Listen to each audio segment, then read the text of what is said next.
Well, having just a day out from weigh-ins at this point, give us the update physically, mentally. How are you feeling at this point right now? Feel great, man. You know, I still gotta cut some pounds, but you know, I've been in worse weight cuttings before, so for me, it's all good now.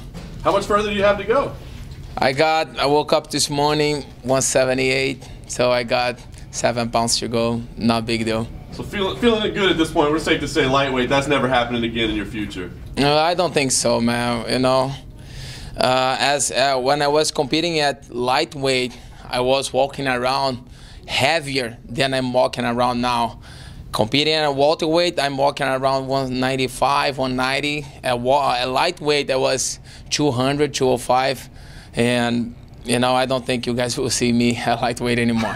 I don't think so. I don't think we want to, knowing that now. That's crazy. Hey, one thing I want to ask, I heard this week, I didn't realize that you and Kamaru had trained a long time ago, back before he was, you know, even a professional. I think he was just starting his career. And he says you remember that he made an impression on you. Do you remember training with him at all? I think it was at Mark Munoz's gym. I think we got some rounds in there, but I don't remember really how it went. But I probably was focusing on something bigger, and he was a coming up guy.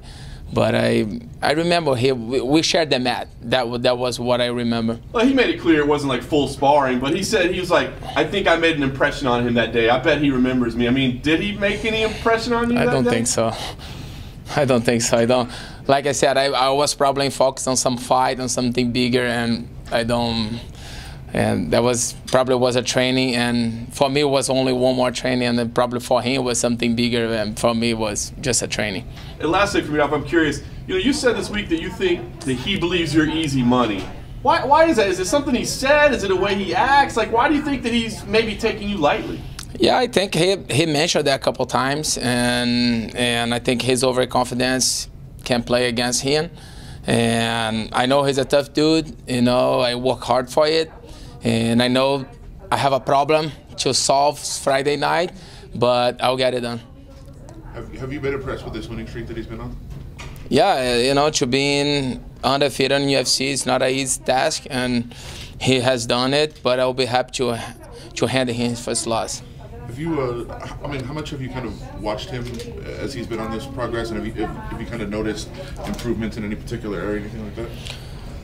Yeah, I know he's been involved a lot. His striking, he's a good wrestler, but he's been improving his striking a lot.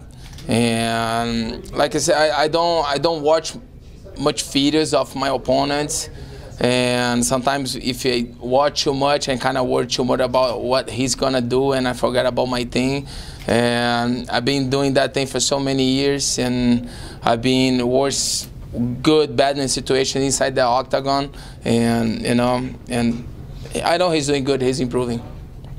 He always talks about how he feels like he's one of the more avoided guys in the UFC. That it's hard for him to find a fight because nobody wants to fight him. Do you think that there's any truth to that? Man, when you, for example, if I call out Tyron Woodley right now, and you're gonna say, hey man, you just come off a loss, and I don't want to fight you, and that doesn't mean that he's avoiding fighting me, you know. It's just because he has something bigger ahead of him, you know. Like Ponzinibbio called me out, and you know, I rather fight Usman, which I think was a way harder fight, and that will be the guy that put me back on the title picture. These days, these new coming up guys, they have these, you know, ideas about calling people out, and people kind of calling people ahead, that they are ahead of the rankings than they are.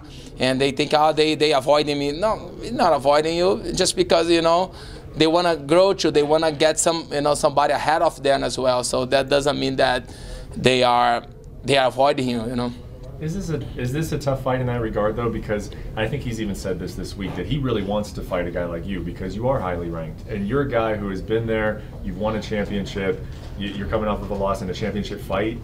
Maybe there is some truth that he would be hungrier than you. Like, do you think that that's a risk for you in this fight?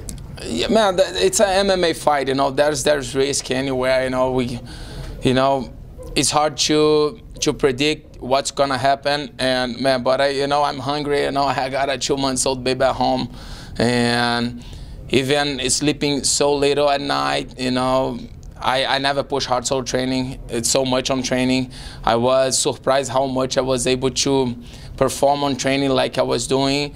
And you know, fighters is all about motivation. You know, you can do all the good training that you want, but if your mind is not in place, if you're not hungry, if you're not motivated, you're not gonna make it. And one thing I can tell you, I'm more motivated than ever. Why? Why do you think that is? Man, I wake up every morning, I see the baby, and you know, my middle son, he's 9 years old. He'll be 10 next month, and I haven't felt that thing in a long time. I know they have. I come in from a poor background. You know, I don't have rich parents. I'm the only one there to provide for them, and I know that the little one needs me. And once you see that baby, man, you know he needs you. You know, and I'm going for it. How much sleep have you been getting every night?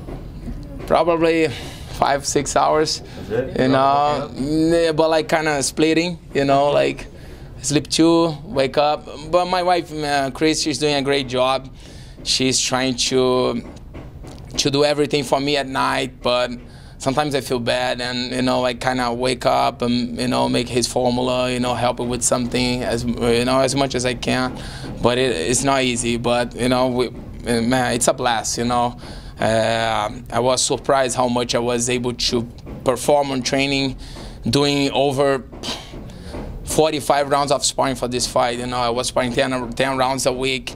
There has some days that I was sparring five rounds with 5 different guys, so I'm on point. But the mustache is getting good reviews this week. Oh yeah.